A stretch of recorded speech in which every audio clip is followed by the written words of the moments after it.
지난주 설교를 잠깐 정리해 보겠습니다. 지난주에는 믿음, 소망, 사랑은 사도신경, 주기도문, 그리고 십계명에 연결하여 소개했습니다. 원래 하나님께서는 이 세상을 서로 사랑하는 나라, 그러니까 하나님과 교제하고 사람과 사람이 서로 교제하는 나라로 창조하셨습니다. 그런데 아담의 타락 이후 죄가 들어와 이 사랑의 나라가 깨어지고 말았습니다. 서로를 미워하고 질투하는 나라가 된 것입니다. 그래서 믿음은 이 사랑의 나라를 회복하기 위해 하나님께서 이미 모든 것을 다 하셨다는 믿음입니다. 소망은 이 사랑의 나라가 언젠가 반드시 우리에게 주어질 것이라는 소망입니다. 그래서 이 사랑의 나라에 대해 믿고 소망하는 사람이라면 지금 당장 사랑하라는 것이 바로 믿음, 소망, 사랑 중 제일인 사랑입니다. 지금 사랑하지 않으면 영원히 사랑할 수 없습니다. 이것과 비슷한 사실을 제가 얼마 전에 경험한 적이 있습니다. 제가 쿠팡 가격을 트래킹해주는 어플을 쓰고 있습니다. 꼭 필요한 물품을 체크해 놓으면 쿠팡이 할인을 할 때마다 알려주는 어플입니다. 제가 사려고 했던 게 있었어요. 우리 아이를 키우다 보니까 물티슈가 많이 필요하잖아요. 그런데 얼마 전에 쿠팡에서 역대급 할인을 하는 겁니다. 그래서 이 물티슈를 바로 사려고 했는데 아내가 꼭 지금 사야 하냐며 나중에 사라는 겁니다. 그랬더니 어떻게 되었냐면 안 사게 된 거예요. 결국 할인이 끝날 때까지 못 샀던 기억이 있습니다. 지금 하지 않으면 영원히 하지 않는다는 것입니다. 파블로 피카소는 이런 말을 한 적이 있습니다. 안 하고 죽어도 좋은 일만 내일로 미뤄라 라는 말입니다. 내일로 미루면 언제 할지 모른다는 것입니다. 고대 유대 랍비인 힐레도 지금이 아니면 언제 하겠냐고 말합니다. 지금 안 하면 언제 할지 모르는 거예요. 종교개혁자 마틴 루터도 동일하게 말합니다. 지금은 아니야, 나중에 해. 이런 말이 영원히 못하게 됐다는 말로 바뀌는 건 순식간이라는 것입니다. 급하면 지금 해야 되는 거예요. 안 하면 그러니까 영원히 안 하는 거예요. 계속해서 미뤄지는 거예요. 그래서 십계명을 통해 지금 당장 사랑하라는 것이 바로 십계명이라는 거예요. 지금 사랑하라는 하나님의 명령을 그 중에서도 특별히 오늘은 하나님을 사랑하라는 계명을 배우실 수 있기를 소망합니다. 첫째로 하나님을 예배해야 합니다. 나는 너를 애굽 땅 종되었던 집에서 인도하여 낸 내 하나님 여호와니라. 너는 나 외에는 다른 신들을 내게 두지 말라. 1계명은 바른 예배의 대상이 누구인가? 우리가 사랑해야 할 신이 누구인가에 대해 다룹니다. 바로 우리를 구원하신 여호와를 섬기라는 것입니다. 여기서 나 외에는 이라는 말이 중요합니다. 나 외에는 이라는 말은 히브리어로 알파나위라고 하는데 이것은 두 가지 의미로 받아들일 수 있습니다. 첫 번째 의미는 면전에라는 의미입니다. 이것은 면전에 나 외에 다른 신을 섬기는 것은 도발행위라고 할 수 있습니다. 한국 영화 중에 아내가 결혼했다라는 영화가 있습니다. 이 영화의 내용은 간단합니다. 어느 날 아내가 자기 애인이라면서 남편 앞에 남자친구를 데려온 것입니다. 일반적인 사람이라면 이러한 행위는 받아들일 수 없는 엄청난 도발입니다. 마찬가지로 하나님을 믿는다고 하면서 점을 본다든지 하는 종교 혼합주의는 제1계명을 어기는 것입니다. 이것이 구약에서 하나님께서 계속해서 지적하시는 내용이에요. 하나님을 믿는다고 이야기하면서 다른 신들도 같이 섬기는 이스라엘 백성들에게 하나님이 제1계명을 어겼다고 이야기하시는 것입니다. 두 번째 의미는 옆에 나란히라는 의미입니다. 이것은 다른 무언가를 하나님과 동등한 위치에 두는 것입니다. 이건 마치 남편이 다른 여자를 자기와 동등하게 대하는 것과 똑같습니다. 인터넷을 찾아보면 모든 여자에게 친절한 남자에 대해 고민을 나누는 글들을 볼 수 있습니다. 실제로 남자 중에 여자친구나 아내만이 아니라 모든 여자에게 친절하게 대하는 사람들이 있습니다. 심지어 어떤 사람들은 아내가 아닌 여자들과 단둘이 밥을 먹으러 가기도 합니다. 그러면 결국 걸리면 이 사람들은 여자친구나 아내와 자주 싸움을 하게 됩니다. 다른 여자를 아내와 동등하게 대하는 것은 아내의 자존심을 짓밟는 짓이 될 수 있습니다. 그럴 거면 왜 나와 결혼했냐는 것입니다. 마찬가지로 하나님을 믿는다고 하면서 기독교나 불교, 이슬람교가 다 똑같지 않냐며 종교다원주의를 주장하는 것은 제1계명을 어기는 것입니다. 이것은 다른 무언가를 하나님과 동등한 위치에 놓는 것이기 때문입니다. 남편이 아내가 있는데 아내는 집에 두고 다른 여자랑 밥 먹고 오는 거예요. 비싼 음식 먹고 오는 거예요. 영화를 보고 오는 거예요. 남자가 아내를 두고 다른 여자를 아내와 동등하게 대하는 것과 똑같은 것이 바로 1계명을 어기는 것이라는 겁니다. 그래서 하나님만 예배하라는 제1계명은 하나님과의 사랑, 언약, 그리고 결혼 관계를 잘 나타내줍니다. 둘째로 다른 신의 종노릇을 하지 말아야 합니다. 여기서 다른 신이란 실제로 하나님과 동등한 존재가 아닙니다. 다른 신이란 인간이 만든 거짓 신들, 피조물입니다. 예전에는 나무로 만든 신들을 섬기기도 하고 동물들을 섬기기도 했습니다. 우리는 이것에 대해서 이거는 우상숭배다, 다른 신이다, 섬기지 말아야 된다라고 쉽게 이야기를 했어요. 그러나 신들만이 아니라 이념이나 욕심도 다른 신에 포함된다는 것을 점점 알아가기 시작했습니다. 그래서 바울은 이렇게 말합니다. 돈을 사랑함이 일만 악의 뿌리가 되나니 이것을 탐내는 자들은 미혹을 받아 믿음에서 떠나마는 근심으로써 자기를 찔렀도다.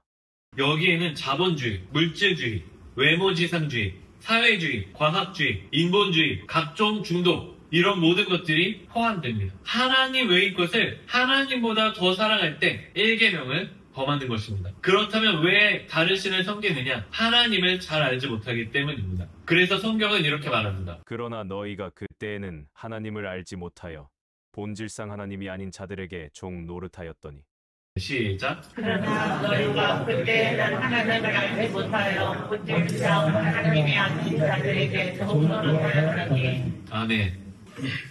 다른 신을 섬기는 이유는 하나님을 잘 알지 못하기 때문인데 이것은 이따가 다시 할 거고요. 여기서 또 중요한 것이 있습니다. 1계명을 범하는 것은 우리에게도 불행한 일이 나는 것입니다. 왜냐하면 다른 신을 섬기는 것은 결국 종노릇으로 비교되기 때문입니다. 저는 이 말씀을 볼 때마다 플라스틱과 비닐을 먹는 거북이가 생각이 납니다. 먹이를 먹어야 하는데 플라스틱을 먹이로 알고 먹다가 죽어가는 거북이들이 상당히 많습니다. 음식을 음식으로 모르고 음식이 아니라 다른 것을 찾으면 다른 것을 찾다가 굶어 죽는다는 거예요. 배는 부른 것 같아요. 그러나 내가 반드시 먹어야 되는 것이 아니라 다른 것을 먹으면 배가 부른 것 같지만 몸에 영양분이 들어가지 않아서 죽게 된다는 것입니다. 마찬가지로 하나님을 잘 알지 못하고 하나님인 줄 알고 하나님이 아닌 것에 종노릇을 하는 사람들이 많습니다. 모나코의 발레리아라는 여자를 비롯해서 살을 빠야 한다는 강박으로 거식증에 걸린 사람들에 대해 우리는 종종 들을 수 있습니다.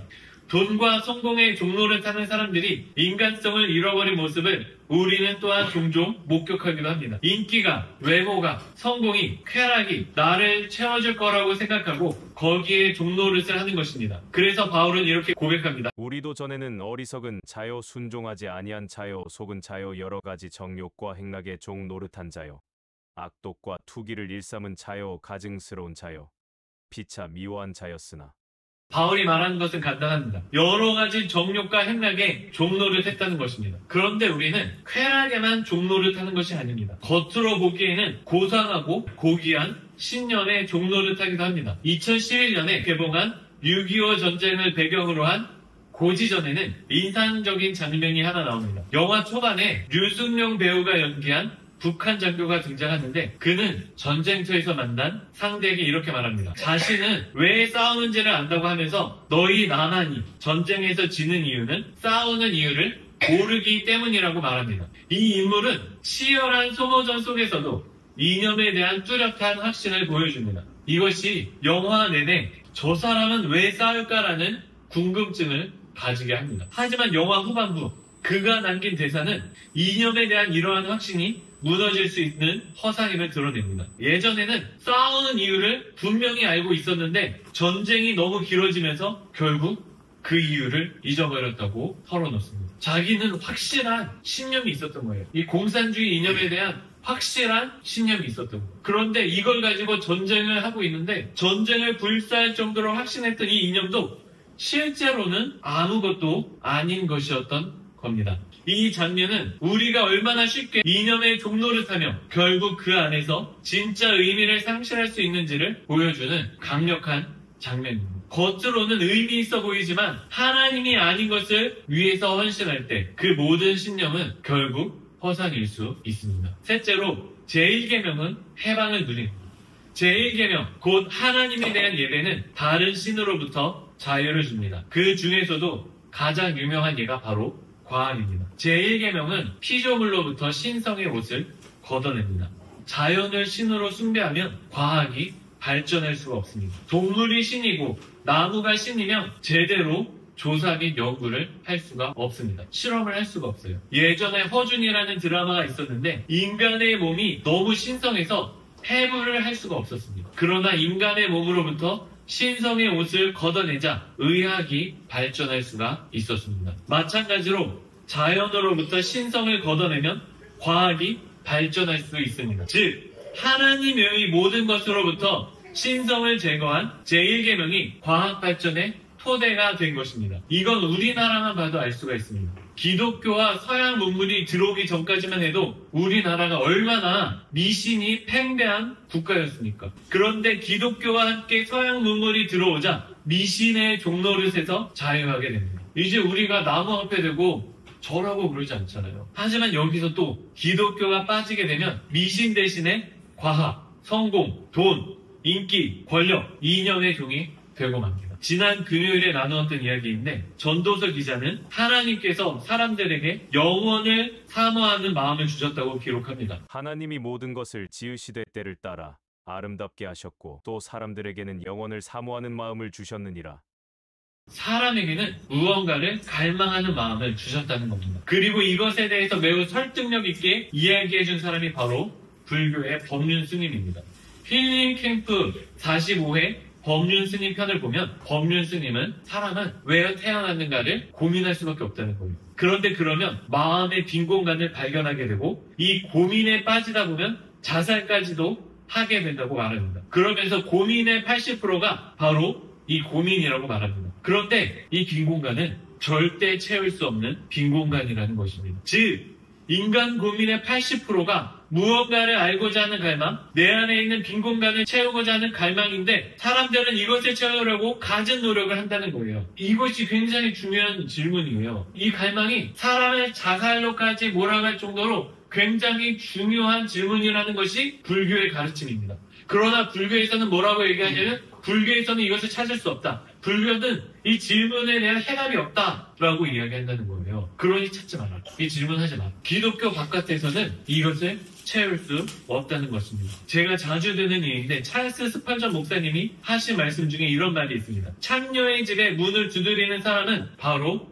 하나님을 찾는 것이라는 말입니다. 내 갈망을 위해 찾아다니다 도착한 것이 바로 쾌락이라는 거예요. 불교에서 말하는 모든 사람이 찾을 수밖에 없는 이 빈 공간, 이 갈망을 채우기 위해 찾다가 도착한 것이 바로 쾌락이라는 것입니다. 음식, 성, 권력, 인기 등이라는 거예요. 사람마다 이것을 채우고자 하는 다양한 방법이 있는데 그 모든 방법들은 다 아무 소용이 없다는 거예요. 하나님이 아닌 무언가의 종이 되어서 이것을 채우려고 합니다. 하지만 막상 채워지면 없고 허무하다는 것입니다. 이것에 대한 극명한 예가 바로 요한복음 4장에 나오는 우물가의 여인입니다. 너에게 남편 5이 있었고 지금 있는 자도 내 남편이 아니니 내 말이 참되도다.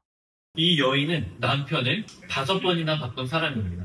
6명이나 되는 남편들이 있었지만 아무도 이 여인의 갈망을 채워주지 못한 것이죠. 왜 남편을 이렇게 바꿨어요? 자기는 체온을 받고 싶은 거예요. 근데 남편을 바꿔 치워가며 살아보았지만 아무리 바꿔도 이 갈망을 채워주지 못했다는 것입니다. 이 영원을 사모하는 마음은 하나님과 하나님 나라를 통하지 않고는 결코 해결될 수 없습니다. 그래서 예수님은 이렇게 말씀하십니다. 예수께서 대답하여 이르시되 이 물을 마시는 자마다 다시 목마르려니와 내가 주는 물을 마시는 자는 영원히 목마르지 아니하리니 내가 주는 물은 그 속에서 영생하도록 솟아나는 샘물이 되리라. 하나님이 채워주셔야, 하나님이 성령을 부어주셔야 우리는 그 갈망에서 해결될 수 있다는 것입니다. 그런데 이게 또 어떤 말씀이냐면 바로 예배에 대한 말씀입니다.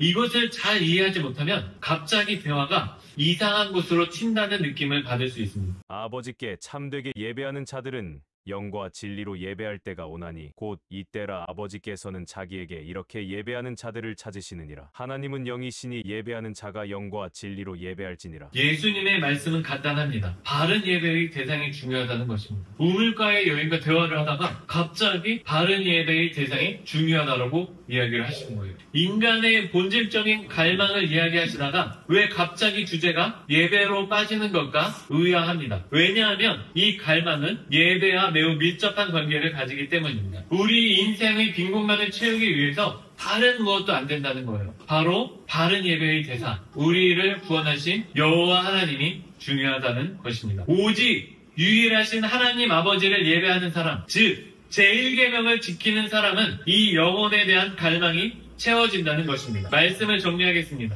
첫째로 우리는 하나님을 사랑하도록 지음받았기 때문에 우리 안에는 영원을 사모하는 마음, 곧 하나님과 하나님 나라를 사모하는 마음이 있습니다. 그래서 우리는 하나님을 사모해야 합니다. 둘째로 하나님을 알지 못할 때 우리는 하나님의 자리에 하나님의 무언가를 놓게 됩니다. 그런데 그러면 우리는 그 무언가의 종노릇을 하게 된다는 것입니다. 셋째로 그러나 우리가 참으로 하나님을 예배할 수 있을 때 우리는 이러한 종노릇으로부터 해방될 수 있습니다. 기도하겠습니다.